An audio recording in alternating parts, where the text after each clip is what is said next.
What's your take, man? Gate, ungate, double gate?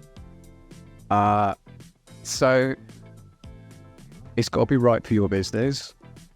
There are still some businesses that are allegedly saying, do you know what, we can put in enough money at the top and accept the conversion from MQL to opportunity for the size of opportunity to go, it's still giving us ROI. And you're like, okay, that's fine. Like, you've got to keep an eye on that mechanism. What I would kind of recommend doing two things. Like, I firstly, like, from a user experience, I wouldn't do it because I think we've really hurt the trust of our audiences. So gated content has been everywhere for a decade now, and users know what happens when they fill out a form. So I've got the annoying emails that are going to immediately like chase me on it. I'm going to probably have a BDR ring me. It might be in an hour or two. How would you get on with the report? I'm like, I don't know. I read 2 pages, I skimmed it, and then I deleted it and put it in a trash can. So you've got that. So you've started to eliminate trust because it put people off filling out forms. Like, you're like, I want to read this thing, but I know I'm going to get hounded for it, and I'm not ready yet. So so I want to keep that like sentiment point and like stage of the journey, because quite often gated content is top of funnel, hilariously, and then we try and sell people immediately who are like, I was just trying to find out about a thing. So there's 2 things that I recommend that people do.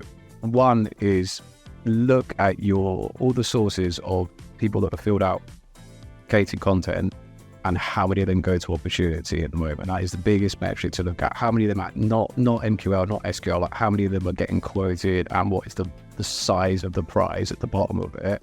If you're still seeing like acceptable ratios, that's fine. Like I did this example for a tech company last year, and they were going down each year. At one point they were like 8 or 9%. And now they're at like 3 or 4%. So their media budget's just not doing as much legwork as it should do. And it's like, okay, you kind of need to cut the cord here. It doesn't work anymore. So you've got that. But that argument is really hard to have for marketers with senior leaders, because senior leaders are like, well, that's how we get leads, and we like leads. And quite often we will like, and there may be some truth in this, and we'll blame how we do the system in the middle. Like, oh, maybe we're not good enough at nurturing. Maybe the sales team aren't hard enough on chasing it. And that is still the conversation people are having. So I proffer that you need a second piece of evidence, and that is sentiment of the audience. So one is, I've got the hard fact of this is driving less revenue than it ever did before. We can debate that all day long. The second part of that is understand where your audience actually is.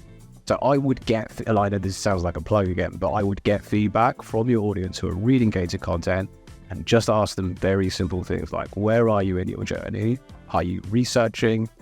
Are you, like, what, you could even ask things like, what part of, are you a buyer? Are you an influencer in a decision maker unit? And all of a sudden you've got some clear new data points, which is like, actually these people are, they might be far more top of funnel. They're researching on behalf of someone who actually is the budget holder. So don't get that topic. Yeah, and as much as we've got 1,000 leads and we're excited by that, I don't know, you could probably eliminate a huge amount of them and go, we're actually collecting bad leads. And I've got proof of both the actual revenue metrics, and I've also got sentiment to go, well, this is who we're attracting. How long do we want to keep chasing a very narrow funnel when the buyer journey is so much more complex? There's more touch points, there's more people researching, there's more people in the decision-making unit, and we've just been trying to push them down this really narrow thing over here when they're all over our website over there. So, but I think marketers need 2 pieces of evidence to start to have that influence with the leadership team and go, look, it's time. It worked for a while, but the buyer's changed. We need to move on. So you need hard facts to make that case. It's not an argument you can win overnight.